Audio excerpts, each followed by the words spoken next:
मैं इसके सच्चे प्रेम को देख भोग लगा लेता हूँ, इसमें मेरा कोई दोष नहीं। श्री कृष्ण जी के मुख से उक्त वचनों को सुनकर ब्राह्मण को ज्ञान हो गया कि जिस परब्रह्म परमेश्वर का मैं ध्यान करता है ये वही परमेश्वर हैं। तत्पश्चात उसने हाथ जोड़कर श्री कृष्ण जी को प्रणाम किया और कहने लगे, हे प्रभु, आपका दर्शन मुझे अनायास ही प्राप्त हो गया।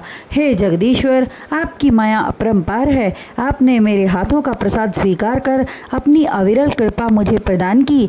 ब्राह्मण के मुख से स्तुति सुनकर भगवान श्री कृष्ण जी यशोदा माता के पास खड़े होकर मंद मंद मुस्कुराने लगे। इसी प्रकार की बाल लीलाएं करके नंद जी एवं यशोदा माता को भगवान श्री कृष्णचंद्र जी आनंदित करने लगे।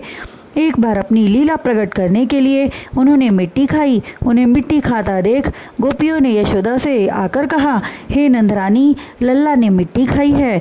गोपियों की बात सुनकर यशोदा हाथ में छड़ी लेकर कृष्ण के पास गई तो उनका कान पकड़कर धमकाते हुए कहने लगी, तूने मिट्टी खाई है? माता की छड़ी देखकर त्रिलोकपति भैंसे कांपने लगे।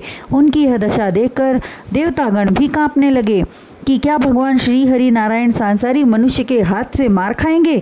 किंतु त्रिलोकीनाथ के मन में उस समय क्या था कोई न जान सका। उधर माता के हाथ से मार खाने के डर से कांपते हुए श्री कृष्ण जी बोले, मैया, मैंने मिट्टी नहीं खाई। कृष्ण के मुख से बाल सुलभ वाणी सुनकर यशोदा का गुस्सा उतर गया। फिर भी हृदय कठोर करके उनका मुख खोलकर देखने लगी। भगवान ने मन ही मन विचार किया कि अभी तक यह ज्ञान के सागर में डूबी हुई हैं, अतः इन्हें अपना वास्तविक स्वरूप दिखलाकर इन्हें ज्ञान कराना चाहिए। तत्पश्चात उन्होंने अपना मुख खोल दिया। उनके मुख में तीनों लोकों के देवता, दानव, मनुष्य, किन्नर, ग्रह, नक्षत्र, पेड़ पौधे, पहाड़, नदियाँ आदि सभी कुछ दिखाई देने लगे। यशोदा उनके मुख में ब्रह्मांड का दर्शन कर आश्चर्यचकित हो गई और सारी बातें नंदराय जी से जाकर कही। मैं आज कन्हैया के मुख में समस्त ब्रह्मांड को देखकर आई हूँ। तब नंदराय जी बोले, हे यशोदा, गर्ग जी का कथन सत्य है। तो व्यर्थ में उन्हें अपना पुत्र समझकर मारने के लिए धमकाती हो। श्री सुखदेव जी बोले, हे राजा परीक्षित, इसी तरह बाल लीला करते हुए एक बार श्री कृष्ण जी एवं बलराम जी में झगड़ा हो गया। तब बलराम जी ने गुस्से में होकर श्री कृष्ण से कहा, अरे कन्हैया, तेरे माँ बाप नहीं हैं, तुझे नंद बाबा मोल लाए थे। बलराम जी के वचनों को सुनकर रोते हुए श्री कृष्ण यशोदा माता के पास गए और कहने लगे, मैया, सच बता, मैं किसका पुत्र हूँ? मेरे माता पिता कौन हैं?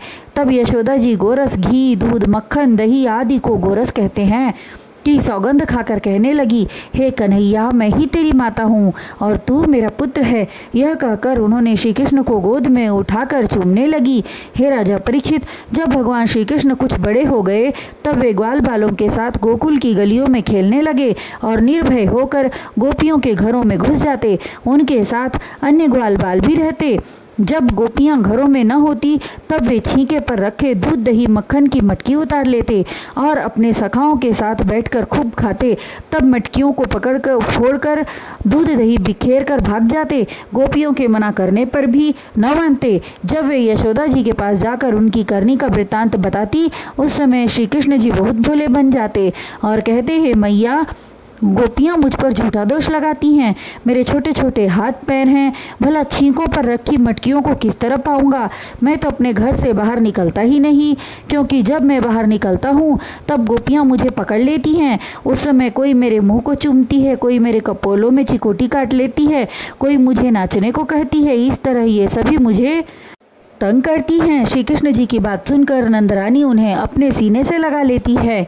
गोपियाँ भी उनकी प्यार भरी मीठी बातें सुनकर हंसती हुई चली जाती हैं। श्री सुखदेव जी बोले, हे राजा परीक्षित, इस तरह प्रभु श्री नंद नंदन नित्य नई बाल लीला दिखाकर ब्रजवासियों को आनंदित करते हैं।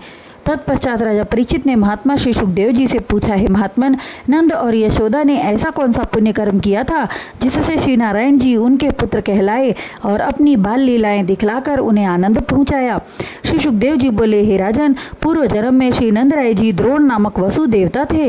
यशोदा का नाम धरा था। उन दोनों पति पत्नी ने बहुत काल तक श्री नारायण के दर्शन की अभिलाषा के से कठिन तप किया।